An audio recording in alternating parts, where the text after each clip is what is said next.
Hello guys, welcome sa ating munting channel. Halika tayo'y gumawa ng seedling container gamit ang disposable cups. Hope na may natutunan ka sa bidyong ito at sana tapusin mo ang bidyong ito hanggang sa dulo.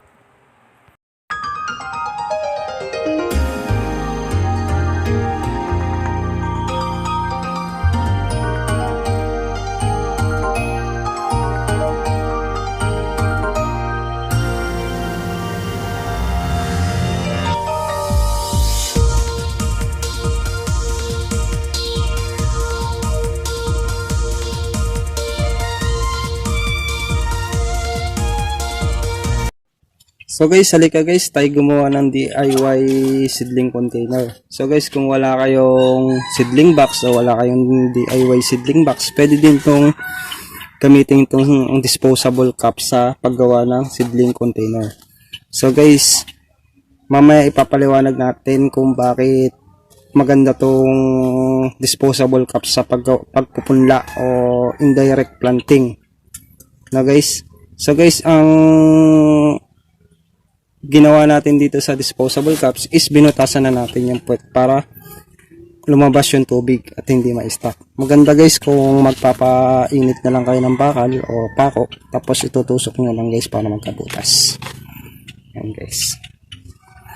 So guys, ang gagawin natin is lalagyan na natin siya ng lupa.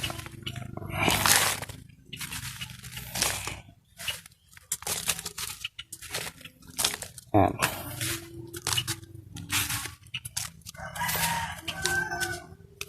Tapos guys, ang ipupunla natin is yung labanos.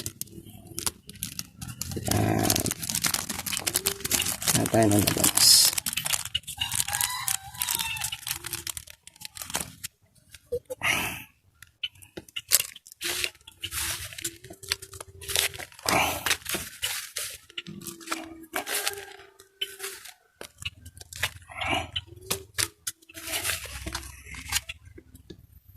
Yan. Bali tapos na yung ating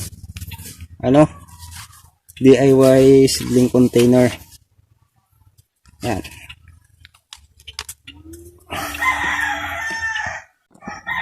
Bali guys, hintayin na lang nating tumubo tong ating buto para maipakita na rin sa inyo kung ano ba talaga ang kagandahan ng disposable cups sa pagiging seedling container. So guys, wait lang nating tumubo siya.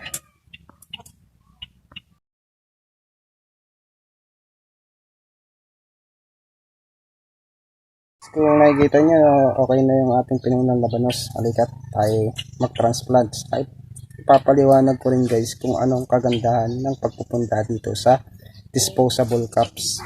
Tanghali ulit sa inyong lahat. So guys, ito na yung ating punlang labanos guys, no? So guys, ang kagandahan nitong disposable cups is hindi mo na kailangan tanggalin yung punla mo dito sa disposable cups. Kung maglilipat kayo, magta-transplant kayo guys, is gugupitin nyo na lang tong disposable cups na to. Ayan guys. Ayan.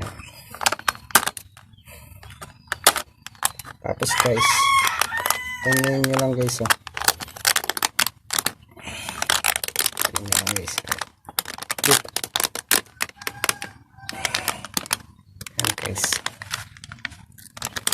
Kung nakikita nyo guys yung na disposable cups, yung hulma ng disposable cups, nandun pa rin yung punla natin saka yung lupa.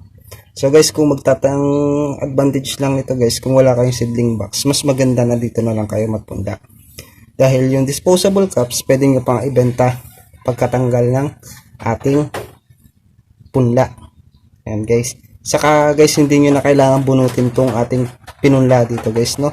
Dahil automatic na kapag ginupit natin guys at ibinuka natin guys tong ating disposable cups, automatic na guys nandito na yung hulma ng lupa at hindi na ma-stress yung ating halaman kapag ililipat na natin yung halaman dito, ililipat na natin yung halaman na idadirect na natin sa lupa.